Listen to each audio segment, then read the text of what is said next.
Welcome to Couch Talk. Today we meet a woman who spends her late nights sharing her joie de vivre through music.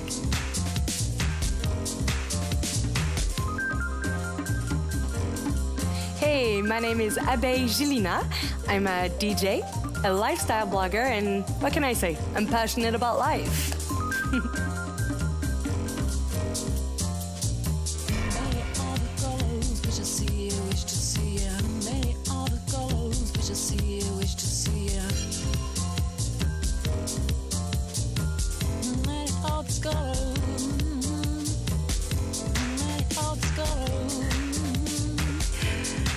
Abeille, thank you so much for being here. That's awesome. Thank you for having me. My pleasure. Great Pleasure's all couch. mine. Thank you. Great couch.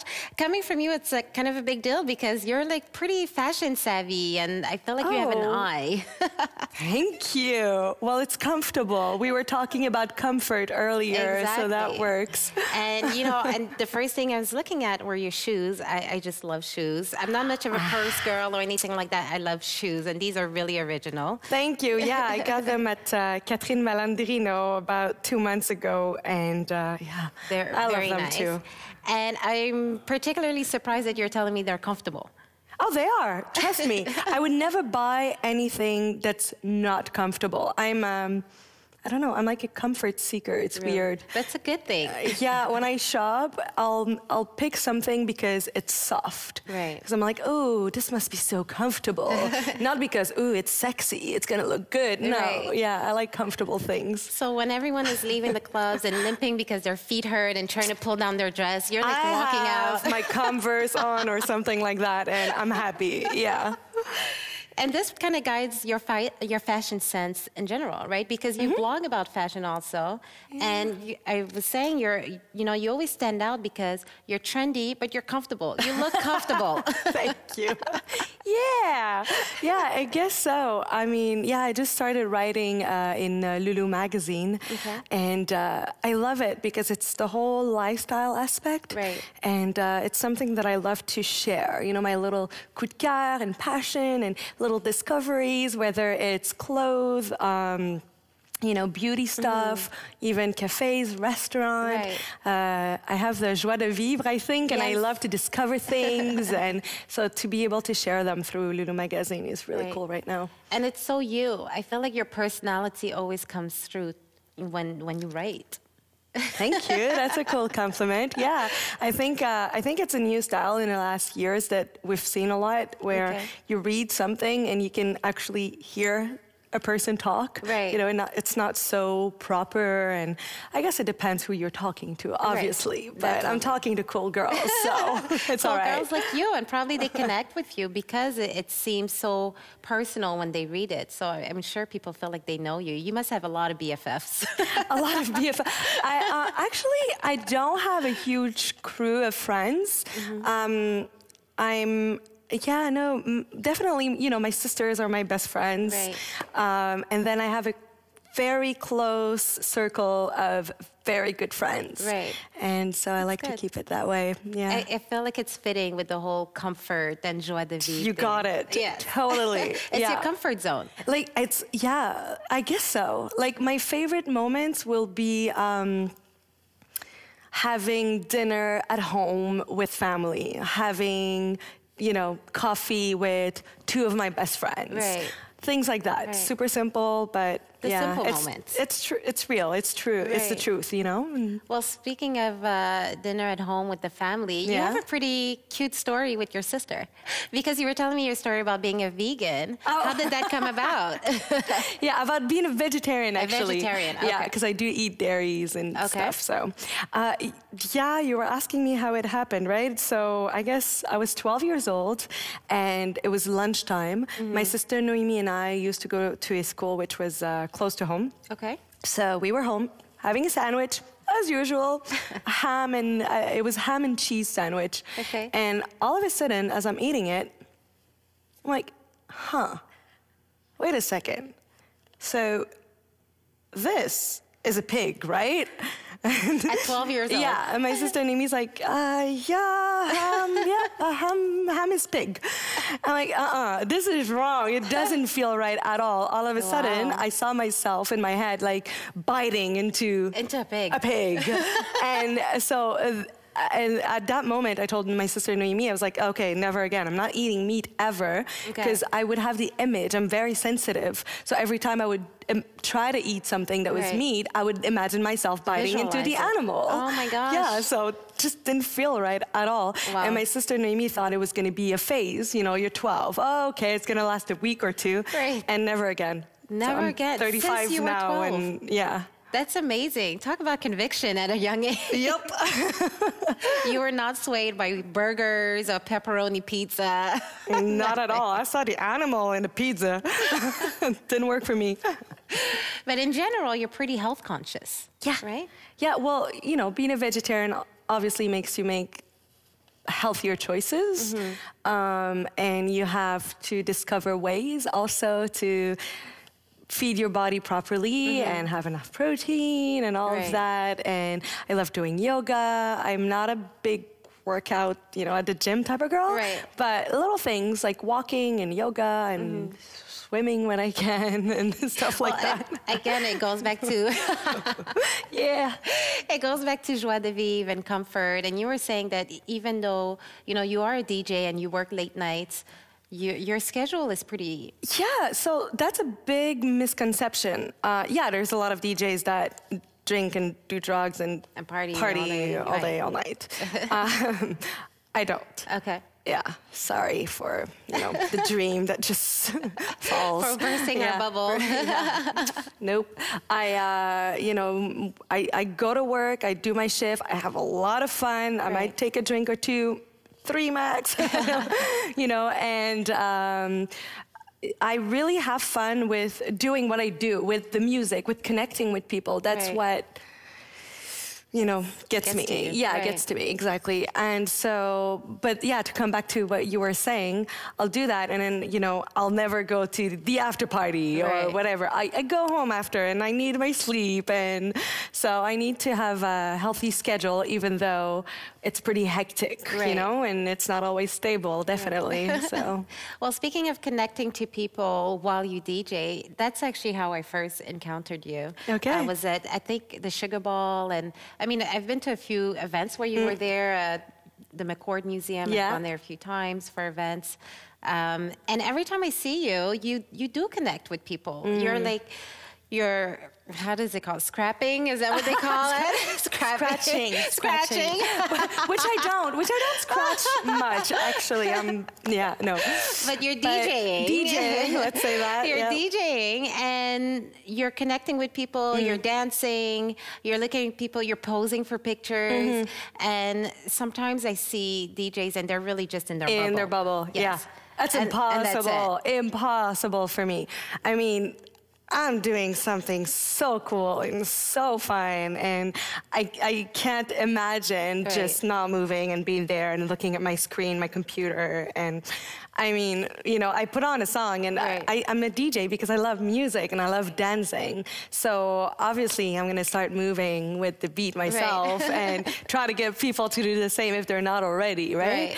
And people feed me, so sometimes I don't really know what to play next. I'm like, oh, what should I play next? And I look at people and I'm like, oh yeah, I think they would like some, I don't know, 90s or 80s or some rock and roll right now, you know? You really get into it. Yeah, you know, so I don't like to prepare my sets in advance so much because I like to get inspired by people, by the crowd. Okay. Yeah. And I mean, what else inspires you? Besides people. When I DJ? When you DJ, but even in your writing, because you've been writing more and more now. I have. Yeah, I never thought I would, actually. No. It just kind of happened? It just kind of happened, yeah. I mean, no, it started with 24 Heures, who contacted me, gosh, I don't know how long. 2 years ago, maybe. Oh, okay. They were like, hey, you know, you're always out and DJing and stuff, so maybe you could tell us about where to go out in the city. Right, what's happening in Montreal. Right, so I started doing that, and just came naturally because, yeah, you know, I do have to go through a lot of events. Right. And, yeah, and then other Journal and Lulu. yeah, magazine. and then I did Journal de Montréal for a while as well. Okay. So is this becoming a new passion of yours? Yeah, Or like, it is. okay. It is. I mean, okay, so again, it's fun because I can do it in the comfort of my home, you know. Comfort. It's all about comfort. So no, that's awesome. And again, it's all about sharing, you know, like sharing things that you like, and it makes me discover things also because I'll get emails from people and they're like, hey, there's this happening this week, if ever you want to talk about it or whatever. So, yeah. About causes, because I've seen you participate in certain fundraisers, I think for breast cancer. Always, and yeah. Recently you posted something about the breakfast club for Le Club children. des Petits Déjeuners, yes. Oh my gosh, yeah. I mean, again, I'm just so blessed in my life. And, you know, I'm healthy. I have a good family, good friends. I'm able to do a job that I love. So then if I get asked to help a bit with something, it would be silly to say no. So yeah, I love doing that. Just being involved in different kind of causes and foundations. And, yeah, it's important. Using your platform for something positive. Yeah. Right. Yeah. It makes sense. It does. And as a female DJ, do you ever think about the lack of women in the industry? I mean, is that something that ever crosses your mind? There's more and more. There's more and more. You know, I haven't been doing this for a long time, about 6 years, but I already see a difference. Okay. You know, there was less female DJs 6 years ago, and I've always thought it's weird because there's no reason at all why there wouldn't be more female DJs. Why? Right. I mean, we love music as much as guys. Right. We understand how to plug things, you know. We can do this. There's no problem. So I think it's awesome to see that there's more and more girls involved, and I think it brings a different type of energy. But you know what? At the end, why talk about guys and girls? You know, it's whoever is interested in being a DJ is possible, you know, if you have the passion for it. I get more and more emails of kids who want to find out, you know, who are interested, and they're like, hey, what should I do? I'd like to start doing this, and I don't know where to start. So, well, what advice do you give them? How does one start in that industry? Well, I can only recommend what I know. Okay. So I'm not an expert. So I'll say, hey, this is how I started. Maybe you'd want to do the same. This is the logiciel that I'm using, sorry. So maybe you want to try that. And then I would say it's about finding your voice. If you play what everybody else plays, then, you know, what's the point? So find your style, what defines you. And then practice and practice and practice. You know, like anything else in life, you know, you get better with practice. So of course, definitely. Yeah. So with the writing and the DJing and even some of the causes you support and being married now, and you're still newlywed, it's still considered newlywed. I feel like the first 5 years is newlywed. Yeah, it's been a year now. So how do you balance it all? It sounds like a lot. Does it? I think I chose a man who's also very, very passionate, who needs to prove to himself that he can do certain things as well. Not for others, but for yourself, you know. And so we're both, you know, we'll have big days at home, at work, get home, and then, you know what, we might continue working until, you know, for a few hours, but it'll be on the couch together, sharing a blanket. Comfortably. And, you know. And we also motivate each other so much and feed off each other as well. So, that's good. That's beautiful. I remember when I first started dating him, sorry. He would come to a few of my events, and he was like, no, I love it. I love, you know, seeing you work and the environment and everything. And I was like, it's just because you just started dating me. It's going to be just a few months, and then you'll just wait for me at home later, I'm sure. And no, now it's been a few years, and whenever he can, he's there. And I'll do the same, you know, whenever I can be there to support him in whatever he's doing, I'll be there. So. Oh, that's nice. It's nice to be with someone who is as passionate as you are. are. I need to. Right. It changes everything. Doesn't it? I agree. So with everything you've been through and getting married and now this new path in your career in writing, if you could give yourself a piece of advice, the younger self 5 years ago, what would it be? Oh, gosh. Okay. Yeah, I got one. Don't be afraid to ask. Okay. Yeah, I don't like to ask things too much. Okay. I don't know. I don't want to disturb anyone, and I just want to be nice to everyone. And I think also, just to go a bit further, I think it comes from the fact that at a young age, I think I was lucky. I don't know if it's luck. Let's call it like that, or blessed, luck, whatever. With things came to me a lot, like whether it was being an actress when I was younger, hosting at Musique Plus for a few years, and it was never me who like struggled and just knocked on doors or anything like that. I was kind of lucky in that way that things happened. Right. So then I think it forged my character in the sense that I waited for things to happen a bit. And then there was a moment in my life where things weren't happening as much. Right. When I came back from LA, for example, I had a moment where I was like, shoot, what do I do now? Right. Yeah. And I had to slowly learn to go ask. Okay. And recently I did for a project, and I was super nervous to pitch something, you know? I'm not used to this. And I did. It's a pretty nervous thing to do. Isn't it? Yes. And the reaction was so good. Oh, nice. And it happened twice in the last year. And I was like, man, see? Like, if you have a good idea, just ask someone, talk about it. And, people are there to help if they can. So don't be afraid. Don't be afraid. Don't be so patient. Maybe patience is good, I know. But you also have to kick yourself in the butt sometimes, you know? Right. I agree. Yeah. And I can relate to that piece of advice. So awesome. You can? I agree. We're Don't be afraid to ask. There. Yes. Sometimes you have to just make things happen, Yeah.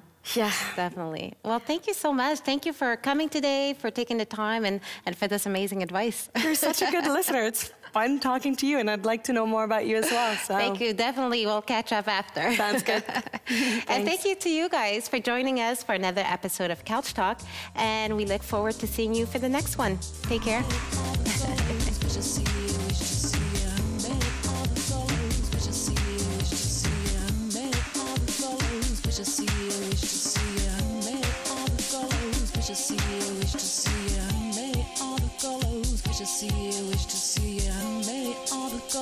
Wish to see you, wish to see you, many other colors. Wish to see you, wish to see you, many other colors.